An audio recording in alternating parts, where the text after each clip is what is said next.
know that many of you cannot get the kind of materials that I have here. So what I thought I'd show you today was how to take a general nursery stock like this juniper and start to make it into a future bonsai. It's done.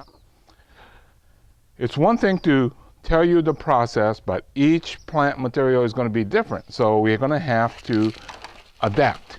But first of all, take the plant out of the container and check the nobody or the root flare. That's where the soil meets the ground. Unfortunately, most nurseries add too much soil. So the root flare is quite often hidden. So by removing the top with your fingers and or chopsticks, or sometimes even our root rake. For this, it seems like it's better with the chopstick because it's fairly young and the roots are fairly tender. Okay, so now that we have that, you're going to look carefully, and you see this 1, 2, 3 liters? We only want 1. So you got to go carefully inside and remove all but 1. And this is where sometimes it's like, oops, that wasn't the one. But you can see that now I have 1. And this one I kept. Now, if you're having a tough time like this, what you're going to do is to put a point on it. Makes it a little easier. Then the next step, hopefully you have one of these. This is your plant tie. Take and tie. This is a sequence you have to follow. You have to start at the bottom and tie securely. It has to be nice and secure, or else you'll have problems as we go up.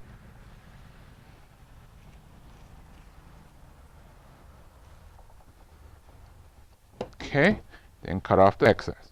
So now that it's tied securely, is to take this long branch and tie it. Now this is where things could go bad. When you hear this little snapping sound, is bad. If you want to minimize your chance of breaking, snapping, dry out your dry material tend to be much more flexible.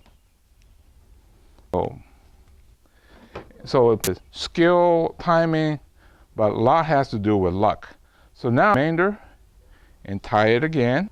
You see what I'm doing is I'm beginning to create the curve. So what we're doing is the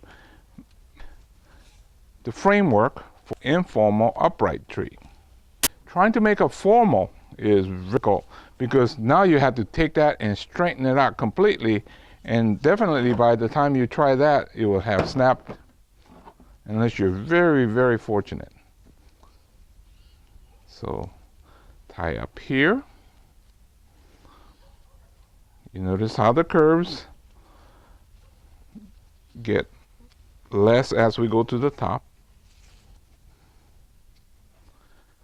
Successfully gotten this to tie on here without snapping. This does not have to be this long. This will become a side branch, so I'll shorten it. And like I said, the reason I kept it is in case something bad happened to this, I had a backup plan. And then remember how our style process was? We have no branches on the inside curve generally, so remove those. Remove those. And we want to kind of start to space, but we're not going for a finished look. We're looking to create good material. So now we're going to go into the development period, and then later the refinement, and then the finish. But this is what you're going to do. Was I added the fresh soil on the bottom and then packed around the side. Now I'm going to put this back into the growing area. Should be fed fairly heavy, but at the recommended rate, of course.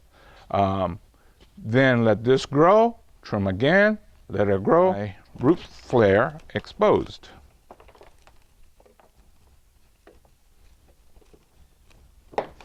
And I could see a good line there,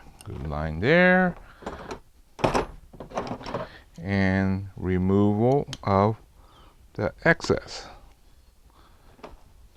Okay.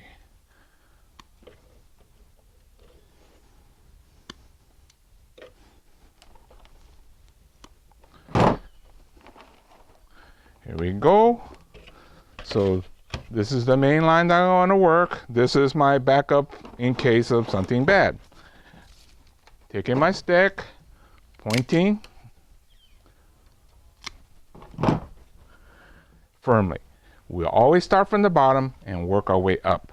So this one had a really good curvature, so maybe just take a few small side branches off. Not too much, because as this gets to the next step, it changes locations or the angle. So we need to make sure that we leave enough till we get this main stalk upright. What I've done is to tie like that, and then when this gets taller, well, actually I could probably do a loose tie here so we know where the apex is, and most likely we want this apex to grow. Okay, so on this one I just barely tie, just because I didn't want to damage it. These are to stay as side branches so we could shorten them up. And then inside branches, this is why I told you not to cut too soon, because you have to cut it on the inside and leave the outside. It's also good time now to go ahead and get the lead at this point, because this is only in the development stage, which is to fatten. And then when we get into the refinement, that's when we'll remove more branches. But basically, that's it. If you wanted to double check the root, make sure it's not coiled, it's in pretty good shape. So I'm just gonna scratch, add fresh soil on the bottom so it's raised up and the root flare is visible. I'm gonna do another one here. What I see on this though,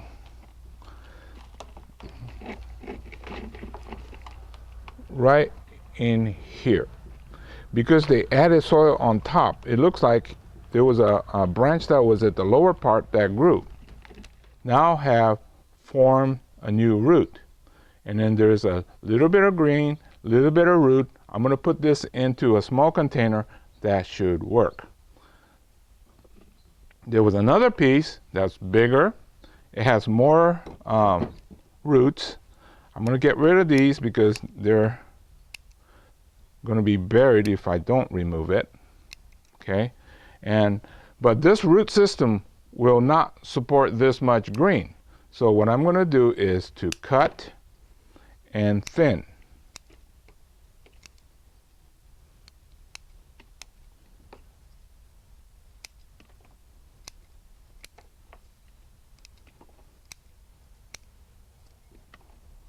So it's always about rooted in the ground. So these are my freebies. I just love freebies. But this is the same thing as layering. And now back to the main plant. On this one, after cleaning the base, I found that there is only one main leader. So we don't have the option of backup plant. So let's hope that nothing bad happens, because if this snaps now, then all I have is my two little freebies. I'm gonna do the light thinning out. This one here has a really long branch, so definitely I'm gonna have to take that back. And then once again, inside curve.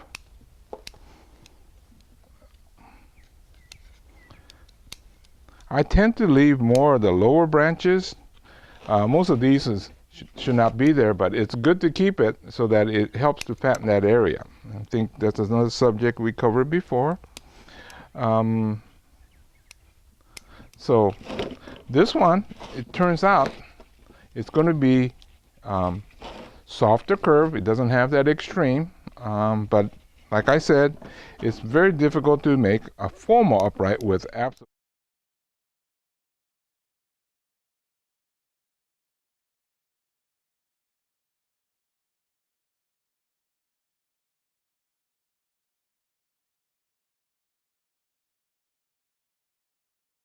Let's take away the surface, get it down to 1 plus a backup.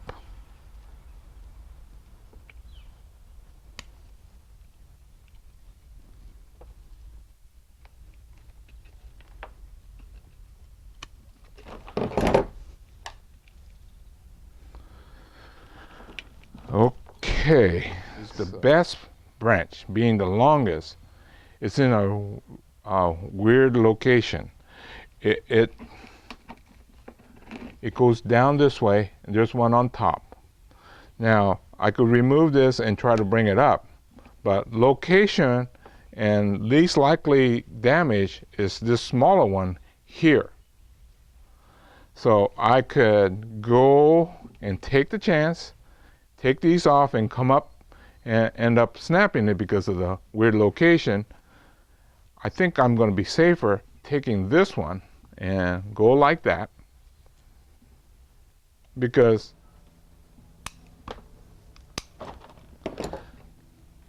now right here there's a stub, because that's where I tied it. I'm just going to leave that for now, and once this has become much stiffer and then almost at the point I could remove the stick, I could address that. So when you're working on these, you got to stay very flexible, check and double check quickly, and to say, okay, I better follow.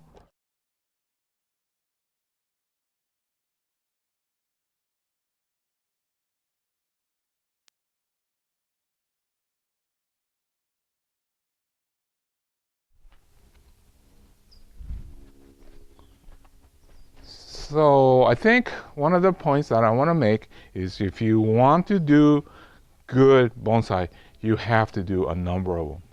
There was 6. Each one was slightly different. They're all going to be informal uprights, but it gave us the practice we need.